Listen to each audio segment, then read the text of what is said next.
16절에서 40절까지는 사마리아는 여전히 이스라엘과 밀접한 관계를 맺고 있었으므로 엄밀한 의미에서 이방인 선교는 아니었습니다. 그러나 필립은 광야에서 에티오피아 내시를 만나 전도함으로써 본격적인 이방 선교를 시작했던 것입니다.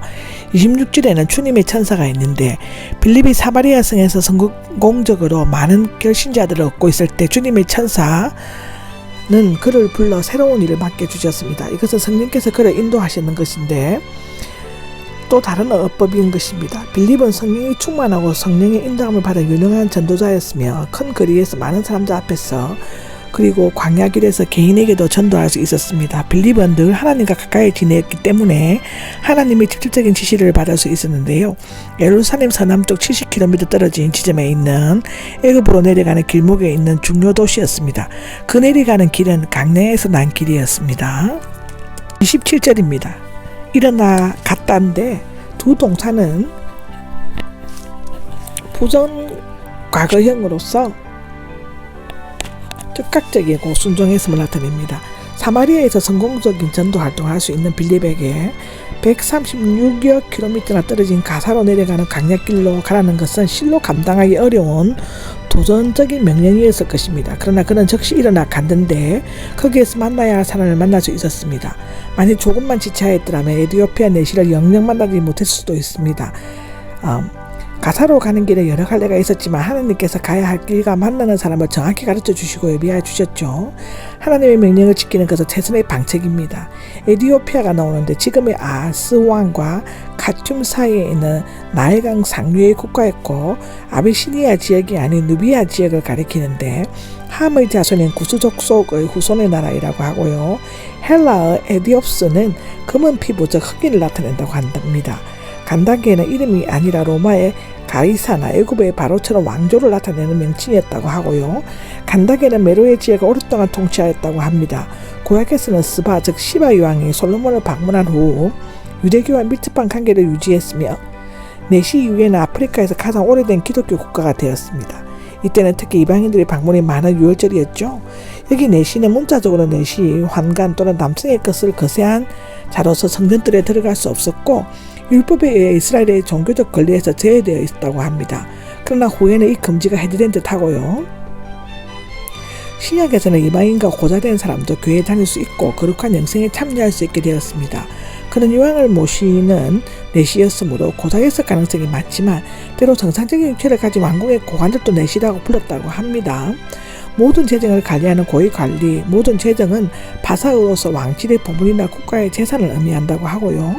여기 고위는 높은 지위를 의미하는데 왕조를 의미하는 영어 레스니의 원이라고 합니다. 그가 왕실 또는 재무관리를 맡은 것을 보면 여왕의 전적인 신임을 받았음을 알 수 있죠.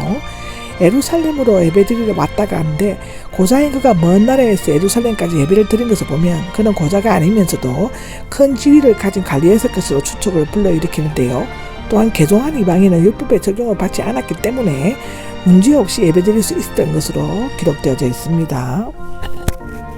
28절입니다. 28절에는 이사야의 글이 나오는데 아마도 헬라 구약 성경에 나오는 이사야 53장을 말하는 것 같고요.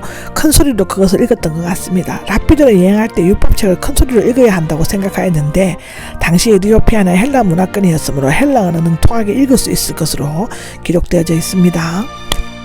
입니다. 가까이 다가가라가 나오는데 빌립에게 지시명을 하는 주체가 주의 천사에서 성령으로 바뀌고 있습니다. 그러나 이 둘 사이에 엄격하게 구별할 필요가 없죠.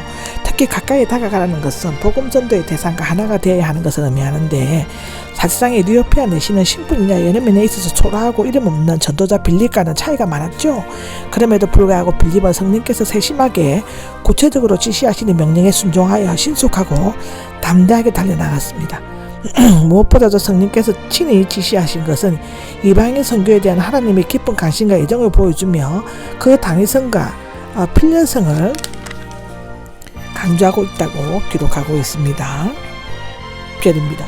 지금 읽고 있는 것을 이해하십니까? 근데 빌립은 내시의 성경 읽는 소리를 듣고 그 내용이 자신이 전하려고 하는 복음의 내용과 일치된다는 것을 즉시 알아차렸을 것입니다. 이 전도는 처음부터 성령께서 계획하시고 진행하셨습니다. 하나님의 말씀은 종종 끝에서 깨닫지 못한 채 읽을 때가 있습니다. 이럴 때는 빌립이 질문한 것을 스스로에게 해보아야 합니다. 31절인데요. 나를 인도해 주지 않으면이 나옵니다. 하나님의 말씀은 하나님께로부터 온 말씀이기 때문에 하나님께서 가르치고 지도해 주시지 않으면 인간의 지성과 정열만으로는 이해할 수가 없습니다. 여기에서의 미래형으로 지금까지 나를 인도해 주는 사람이 없었지만 앞으로 자신을 인도해 줄 사람이 있었으면 좋겠다는 소원을 담고 있습니다. 자기와 함께 앉기를 청하였다는데 전혀 낯선 유대인에게 갑자기 도전적인 질문을 받았지만 내쉬는 말씀을 깨닫고 싶은 뜨거운 열정 때문에 체면과 관계없이 겸손하게 앉기를 청하였습니다. 32절에서 33절은 내시가 읽고 있는 것은 고난의 종이 예언되어 있는 이사야 53장이었는데 예수 그리스도의 십자가의 고난과 구원을 나타내고 있습니다. 여기에 인용된 이사야 예언은 70인이 예언한 것이기 때문에 히브리어 본문과는 약간의 차이가 있지만 내용적으로는 전혀 문제가 없다고 합니다. 34절에는 누구에게 대해 말하고 있는 것입니까? 질문을 하는데요. 당시 유대인들은 예언자가 고난받는 자기 자신이나 또는 압제받는 민족을 가리킨다고 생각하였습니다. 그는 예루살렘을 자주 오가면서 유대인들의 생각을 어느 정도 알고 있었던 것입니다. 35절입니다. 35절에는 예수님에 관한 복음인데 빌립은 이사야서의 고난받는 종과 다윗 계통의 메시아 인자가 동일한 인물이라고 말했을 것입니다. 예수님은 하나님의 택하신 메시아이시며 많은 고난을 받아 십자가에 못 박혀 죽으셨고 사흘 만에 다시 부활하신 것 등에 대해서도 자세히 말해주었을 것입니다. 모세와 모든 예언자들의 글에는 시작하여 성경이 그리스도에 관한 기록을 하고 있다고 누가복음 24장 27절에는 말하고 있죠. 36절입니다. 36절에는 물이 있는 곳인데 이곳에 벤술샘, 델 엘리하시 샘이 있는데 가사에 있는 어떤 샘이라고 하지만 확실하지는 않습니다. 그는 세례를 받는데 장애가 될 만한 어떤 것이 있습니까? 라고 물었음으로써 세례를 받는데 끄리낌이었고 할례를 받음으로써 기독교에 개종하듯을 확실히 표현하였습니다. 앞서 마수사 시몬의 경우와는 전혀 다른 순수하고 진실된 신앙 고백으로 볼 수 있죠. 주요 근의 사본들 등에는 없습니다. 몇 사본 등에는 있죠. 빌립이 만일 당신이 마음을 다하여 믿으면 구원을 얻을 수 있습니다 라고 말하자 그는 대답하기를 나는 그리스도께서 하나님의 아들이심을 믿습니다 라고 하였습니다. 여기에서 초대교회가 세례를 받을 때 어떤 신앙 고백을 했는지를 엿볼 수가 있죠.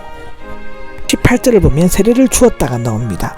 빌립은 내시의 믿음을 확인하는 차를 세우라고 명하였습니다. 그리고 물 있는 곳으로 내려가서 세례를 주었습니다. 여기에서 물로가 물속으로 침례이냐 물가로 세례이냐의 논쟁을 벌이고 있는데 그러나 중요한 것은 세례적 침례의 형식이 아니라 세례받는 자가 진심으로 거듭난 새 사람이 되었느냐는 것이죠. 우리는 여기에서 네 가지 중요한 사실을 알 수 있습니다. 첫째는 개인의 구원 체험이 물세례보다 더 앞선다. 둘째는 물세례는 초대교회에서 인정된 관습이었다. 세 번째로는 세례를 베푸는 권한은 평신도에게도 있었다. 네 번째로는 세례는 어떤 방식으로 받든지 그것은 영혼 구원의 외적인 상징 또는 증거에 지나지 않았다입니다. 19절에는 주님의 영이 나옵니다. 빌립을 이끌어 주신 분은 주님의 사자, 성령, 여기에서는 주님의 영으로 되어 있습니다. 동일한 분으로서 나타나는 방식만이 다를 뿐이죠. 낚아채듯이 데려가셨다는데 동물의 먹이를 낚아채듯이 빼앗는 것을 의미하며 빌립을 홀인이 기적적으로 이끌어가는 것을 나타냅니다. 해오리 바람이 엘리야를 하늘로 데려간 것처럼 성령께서 빌립을 갑자기 데려가셨습니다. 이제 빌립은 사명을 완수했기 때문에 더 이상 그곳에 있을 필요가 없었습니다. 한편 첫째로는 에티오피아에 내시는 빌립이 사라졌기 때문에 신앙생활을 시작할 때부터 사람에 의지하고 하지 않고 하나님만을 바라보게 되었다는 것이고, 두 번째는 내시는 자신의 신앙을 유지하고 발전시키기 위해 하나님과 성경에 의존할 수밖에 없게 되었습니다. 그는 그리스도를 구주로 영접한 사람들이 느끼는 것처럼 기뻐하면서 길을 갔습니다.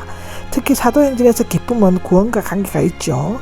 전승에 의하면 그는 에티오피아의 최초의 복음 전도자라는 이름으로 가게 되고 많은 사람들에게 큰 감회를 주고 요한까지 믿게 했다고 기록되어져 있습니다.